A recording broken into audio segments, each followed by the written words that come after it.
Hi friends, hope you are preparing for the GPAT exam of the variables. Today we are just going through the GPAT pharmacology basic that will be helpful for you for your preparations. Okay, all the very best. First of all, we are going to read some names and the father of which letter. First one, father of medicine, Hippocrates. Father of pharmacy is William Proctor. And father of pharmacy in India is Lalstrop, that is Professor Mahadeva Lalstrop. And father of modern pharmacology is Oskar Schimmelbusch. And first pharmacist is Louis Hilbert. And first physician is Hallen. So just go through this.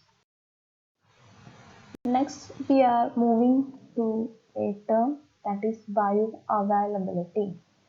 As the name refers, simply it is how much drug is available. So, as a definition, we can tell it is the rate and extent of absorption of the drug from a dosage form, and it is determined by its concentration, that is by time curve in blood or by its excretion in urine. So it can be defined as it is a measure of fraction of the administered dose that will reach the systemic circulation in an unchanged form. So if there is any difference in bioavailability, that may result due to maybe by the variations in disintegration, dissolution rate. And other thing you want to note is that if we reduce the particle size, that will increase the rate of absorption. The rate of absorption means it will be helpful for you to make the drug bioavailable. For example, this concept is using in case of microfine tablets, as well as in case of glycosylphosphine and spironolactone. We can reduce the amount in graph by reducing its particle size. Here, in case of glycosylphosphine and spironolactone, the drug particle is micro-defined. Next, you just know the drugs which can be given by the rectal route. You can tell for you memorizing as PTR. P refers to the drug teraldehyde, E ergotamine, D diazepam, E indomethacin, and A aminophylline. Next, we are dealing with the next term, that is distribution. In distribution, we know the drug is moving from one compartment to another for the distribution purpose or to the next process, excretion part. So we want to know what are the factors that affect the distribution. It includes the partition coefficient pKa, that is lipid partition, water partition coefficient, then pKa value of the drug, degree of plasma protein binding, and our body mass index, that the fat to lean body mass ratio, and also affected by the effect of diseases like CSF, uremia, cirrhosis, etc. And now the equation, apparent volume of distribution V is equal to dose administered IV divided by plasma concentration. Note that the form in IV is 100% bioavailable. That is, if you are administering through IV, we get 100% of the drug. Next, you know what are the clinically important displacement interactions, which include mainly three examples are the phenylbutazone and salicylate, which will displace the tolbutamide, as well as the indomethacin and phenylbutazone displaces warfarin. And third one is the sulfonamide and vitamin K displaces the bilirubin. This concept is used in case of tourniquets in neonates. And finally, the salicylate displaces methotrexate. Next concept is the biotransformation, otherwise known as metabolism. First thing is that the most hydrophilic drug, for example, neostigmine, streptomycin, etc., these are not biotransformed and they are excreted as such, that is unchanged. And the primary site for our metabolism is the liver. Another site of metabolism includes the kidney, intestine, lungs, and plasma. And the biotransformation may lead to two uh, forms, that is inactivation of the active drug, or it may cause the active metabolite from an active drug. Next, we just know what are the active drug and the active metabolite. First one, active drug for chloral hydrate, active metabolite is trichloroethanol. And the paracetamol active drug is phenacetin, and oxybenzone active drug is phenylbutazone. And for the phenobarbital active drug is primidone, and dimethadone, trimethadone, and desmethyl diazepam or oxazepam are the active metabolite of the drug diazepam. Next, note the major metabolic enzyme inducers and enzyme inhibitor. We get some questions from this part in some previous GPI question paper have the same pattern. So just note what are the enzyme inducers and what are the examples for the enzyme suppressors. That is the drug phenytoin, phenobarbital, phenylbutazone, carbamazine, chlorohydrate, and that will come under the enzyme inducers. And also the enzyme inducers other example is alcohol, rifampicin, and cigarette smoking. This will increase the enzyme.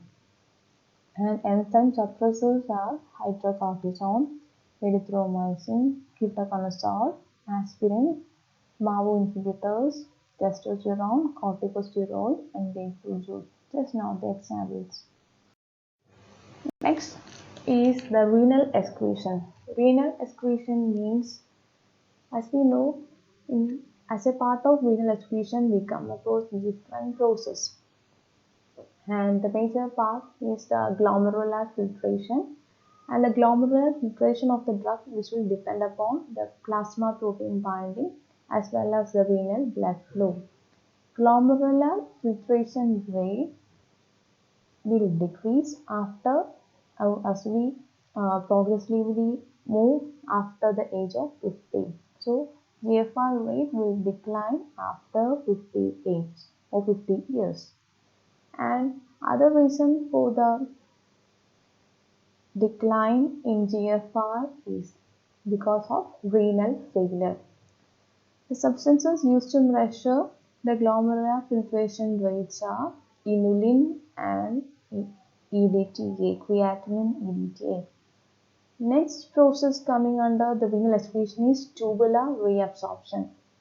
That is, if the weak bases is ionized more or less reabsorbed in acidic urine.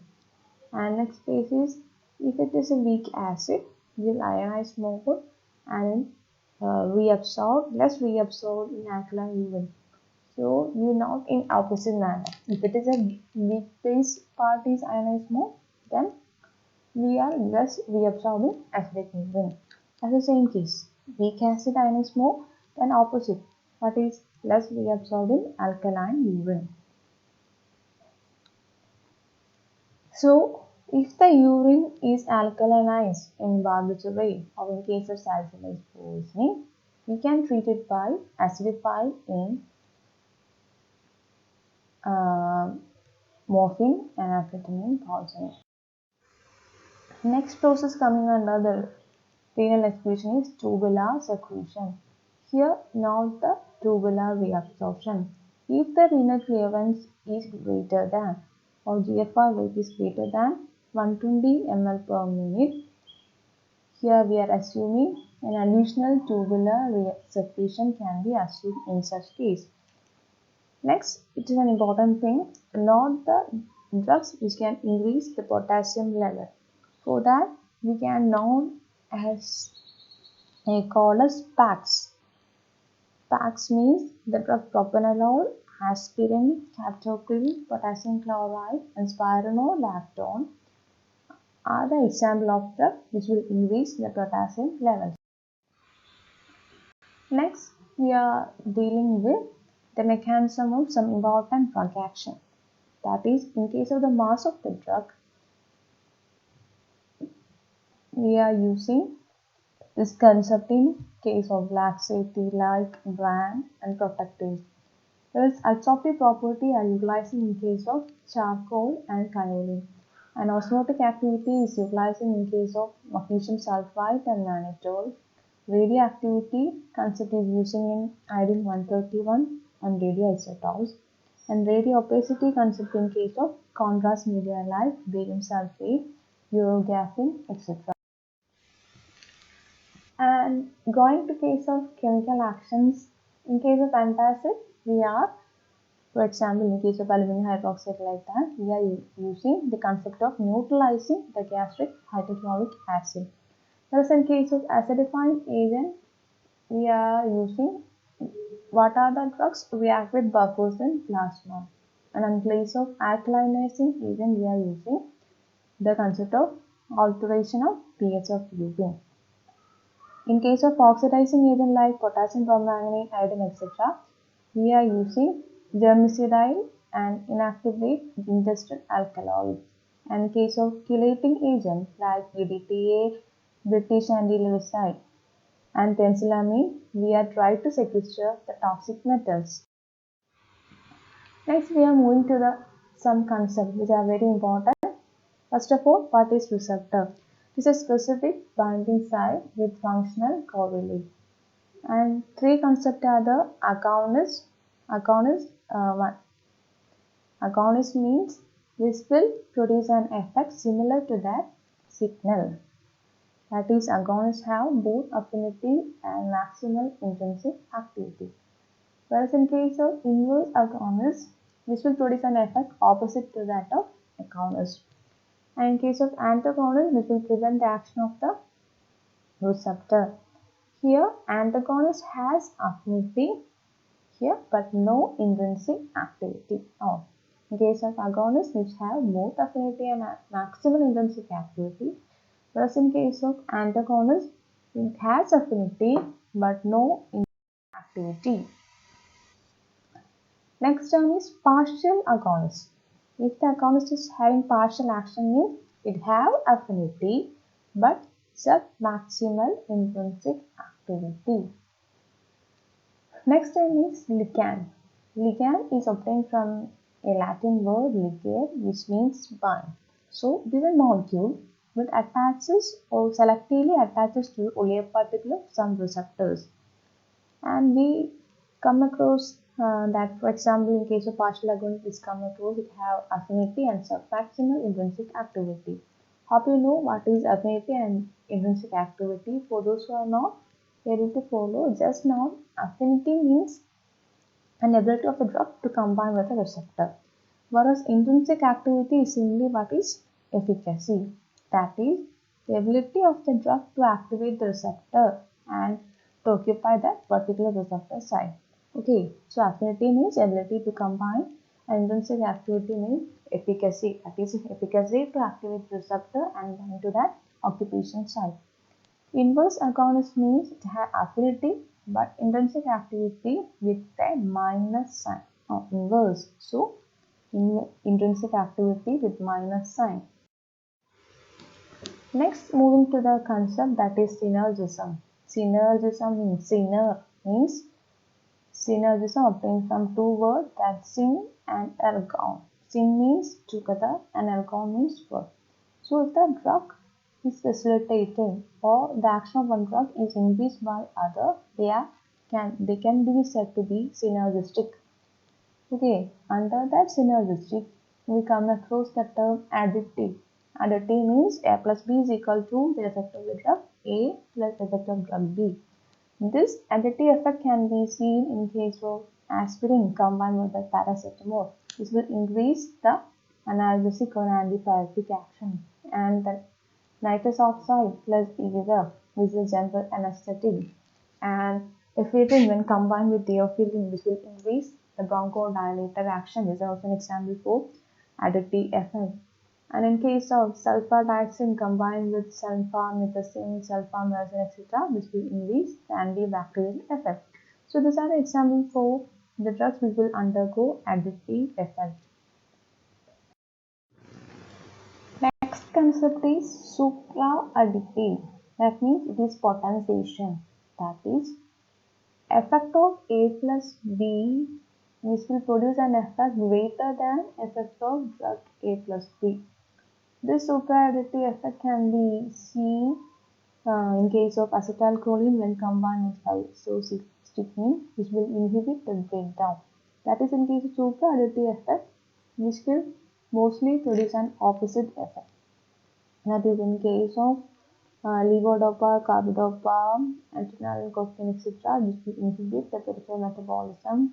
Tyramine and MAO inhibitor, which will produce an increasing releasable this catecholamine stored like that. So supra-additive means effect of drug plus effect of drug B produce a greater effect than effect of drug plus drug effect of. Next concept is antagonism. That is when one drug decreases or inhibits the action of another, they are said to be antagonists. That is effect of drug plus effect of drug of B that is less than the inducer effect. Next, note this term that is tachyphylaxis. You come across this term. Tachy means fast. Phylaxis means protection. So here we are in tachyphylaxis, a rapid development of tolerance occurring. This tachyphylaxis is mainly seen with the indirectly acting drug. The example of the drugs which are showing this tachyphylaxis effect are ephedrine, tyramine, nicotine, etc. Next concept is drug resistance.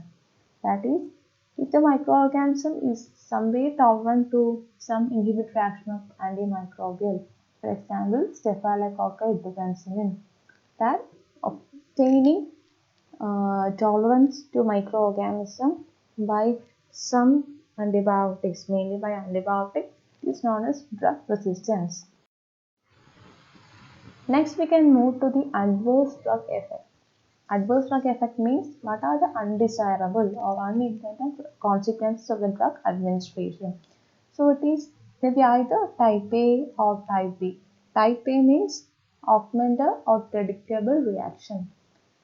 Type A reactions means these are based on our pharmacological property. For example, type A adverse drug effect include the side effect producing cytotoxic effect like that. But in case of type B, that is desired or unpredictable reaction, these are based upon the differences in patient. For example, some patients are hypersensitive to some drug, some are not. And idiosyncrasy, etc. also include in type B reaction. By this, we are winding up the pharmacologically basic concept. So we just go through for the GPAC basis. The pharmacological part is simple, so just go through the basic and go through the classification. All the very best. Good luck.